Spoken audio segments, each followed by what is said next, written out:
Եվրոպան հիմա այդ Եվրամիությունը չէ, այլ հելենիստական այն ուղղությունն է, որ Հայաստանը միշտ որդեգրել եւ գնացել է այդ արժեքների գծով, այսօր փաստորեն ես կասեի հանցավոր լռություն են ստեղծել մեր շուրջ։ Լռության այդ պատը պետք է կոտրվի։ Եվ հենց այստեղից մենք իրենց պետք է հիշեցնենք մարդու իրավունքների պաշտպանության մասին, մարդու, կնոջ, մոր, հոր եւ ամենակարևորը այս պարագայում կներեք պետք է ասեմ, այլընտրանքային կարծիք արտահայտելու խոսքի ազատությունը։ Դուք հիշում եք, որ 18 թվականին, երբ հեղափոխություններ տեղի ունենում իրենց ասած Թավշյա ոչ բռնի հիմքում դրված էր խոսքի ազատությունը, ճնշումների բացառումը, մեզ խոստանում էին ժողովրդավարություն, Հայաստանը հռչակել էին ժողովրդավարության բաստիոն։ Բայց մենք տեսանք նեոբոլշևիկյան մեթոդների այս խստացումը եւ ես կարծում եմ, որ յուրաքանչյուր Հայաստանի Հանրապետության քաղաքացու պարտքն է իր ձայնը բարձրացնել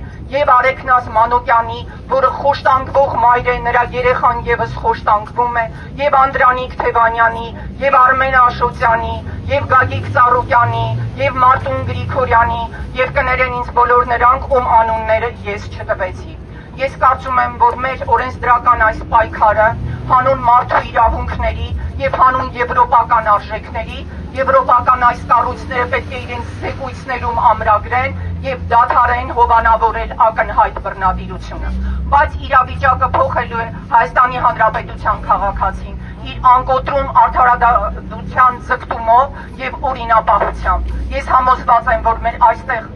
հավաքված բոլոր քաղաքացիները պայքարելու են այլընտրանքային կարծիք արտահայտելու ազատության համար եւ ուզում եմ ասել, որ փոքր քայլերը եւս նկատելի են։ Ես երջանիկ էի առավոտյան իմանալով, որ Արեգնազ Մանուկյանը արդեն ստացել է այսպես թույլատրություն, որքան է սարսափելի է հնչում այս բառը, հանդիպելու իր դստերը։ Համոզված եմ, որ եթե մենք մեր ձայնը բարձրացնենք, ապա արդարացությունը հաստատվելու է, իսկ եվրոպական կառույցների այդ լռությունը կոտրվելու է, այնպես որ պահանջում ենք արդարադատություն։